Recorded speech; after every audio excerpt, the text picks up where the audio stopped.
Hi, welcome to Nina in the Kitchen. Today I am making a New England clam chowder. It's easy, it's so delicious. Clams are readily available. Now you can buy them canned and do that with this recipe and buy bottled juice and it will be good.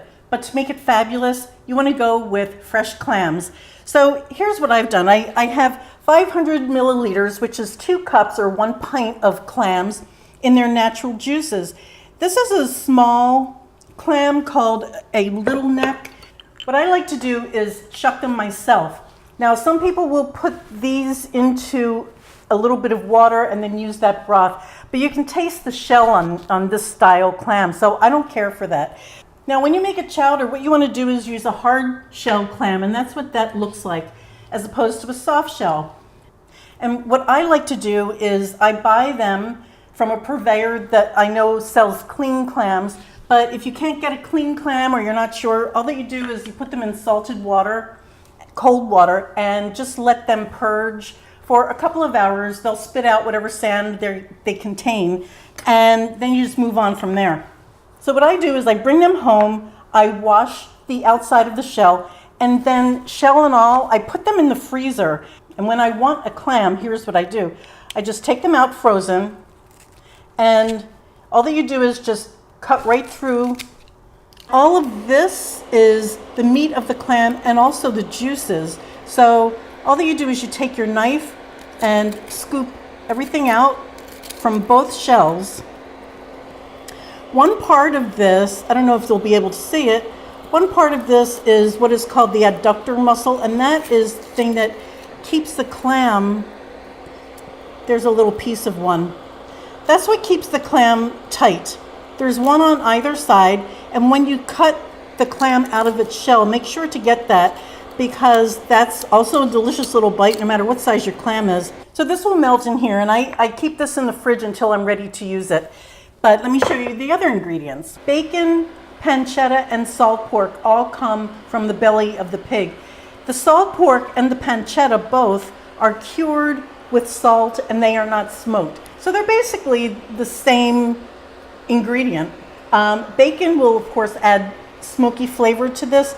It's a great substitute. If you don't want to bother getting something else and you have bacon, go ahead and use that. It's delicious. This is 3 tablespoons of bacon along with 1 tablespoon of butter, 1 tablespoon of flour. I have a clove of garlic and 1 bay leaf. And then I have 1 pound, which I'm going to cut into a dice, 1 pound of, this is called Yukon Gold, but what it is a medium starch potato.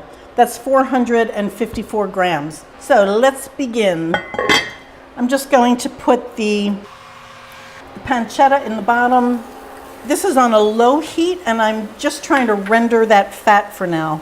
So when we render the fat, the butter is melting, it's on a low heat. You don't want this to brown, but you do want to get some of that fat out of there.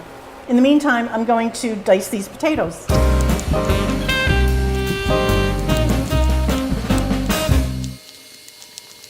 As you can see, this is rendering the fat, but there's no browning yet. So in order to stop any browning from happening, I'm going to put the vegetables in. I'm putting all of the vegetables except for the garlic, because garlic will burn right now. There goes the bay leaf.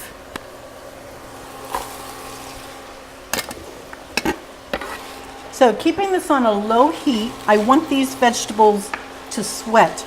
And that means they're not going to brown. They're on a very low heat, but I'm going to cover it and make them sweat like a little vegetable sauna. And I've said this in other videos, so if you've heard this before, please forgive me for repeating myself, but the vegetables will sweat the same way that we do. They get moist, they exude a fragrance and some water, and that's exactly what you want to see with no browning. So I'll come back to that in about 4 minutes and see where we are. These are starting to cook, so at this point I'm going to add the garlic. This is 1 clove of minced garlic, and I have that little bit of flour. A russet potato is very high starch, and what happens in here is it breaks it down and it makes the soup thicker. Well, if you're not using a russet, we have a Yukon Gold here. If you're not using a russet, what will happen instead is these potatoes will hold their shape. You just want them cooked through, but they hold their shape and they don't really lend any starch to the rest of the dish. So your dish will be whatever consistency you create it to be, which is why I'm doing a little bit of roux. I don't see any more flour in here, so that's been cooked in. And that was just, like I said, about 1 tablespoon of flour, because I don't want to really promote this to be something too thick. I removed the clams out of this broth, and now I'm just going to pour the broth in. And in case there's any sand in there, I'm leaving that behind. I'll put just a little more water in here. Taste it and see if you even need salt. Sometimes the clams are so briny that you don't need any, depending on how far north they were when you got them. We're going to let this cook for about 10 minutes until the potatoes are soft and all of the vegetables are cooked. And this is I'm going to bump that up to a medium heat, and I'll see you in about 10. Now we're ready to move on. This has been about 12 minutes, and as you can see, this is bubbling away. I just want to check that these potatoes are soft, and they are. This is going to be really good. It smells so good. Now these clams have been in the fridge this whole time. What I'm doing now is I'm going to bump this heat down. Just so you know, if you use milk only, and you can do that and it'll be delicious, but if you use milk only, do not let it boil, because because of the acids in the milk, it will curdle when it hits the hot bubbling water. And it's not very pretty. It's not that it's bad, it won't taste bad, but it's just not pretty to look at. So in goes the cream. I'm going to get every last drop of that cream in there. Then I'm going to let this come up to a boil again, just to know that it's hot. I know where the temp is, and then we'll add the clams, and I'll show you how to do that in just a minute. As you can see, this is bubbling away. Now from here, all that I'm going to do is drop the heat down to low.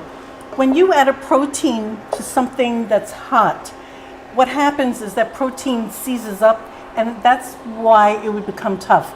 So with clams especially, you'll hear people say, oh, I don't like them because they're rubbery. That's why they're rubbery, is because they haven't been handled properly. So just put this into, as you can see, this isn't even simmering anymore, but I know that it's hot enough to do that. So at this point, I'm just going to put the clams in. Now, if you're using a larger clam than a little neck, you're probably going to want to cut it. Just chop it up a little bit. This is on a low heat, and I'm going to just cover it and let this come up to barely a simmer, and then cut the heat off. Okay, as you can see, we're getting little bubbles starting to happen. This is just coming up to a simmer. So I'm going to cut the heat, put the lid on, and let that rest here for an hour without heat. Just let all these flavors come together. And that is the difference between a good chowder. This is good, but it will be unbelievably good in an hour, just so that all of those flavors come together, and I'll see when that happens. Okay, so here is the chowder. It has been sitting for 1 hour. Now, this is beautiful and nice veggies. You remove the bay leaf, and you see, you don't want it thick, but you do want it to have some body to it. So remember, if or when you want to reheat this, never put it in a microwave, and you want to heat it very gently. You don't even have to simmer it. Remember, I took this right off the heat as soon as the clams went in. Everything's cooked beautifully. There's a nice body to this, but it's not thick. The flavors are clean. You can taste every ingredient. It's really, really delicious. That is a good chowder. Thank you so much for watching, and come back for more stuff. Bye, guys.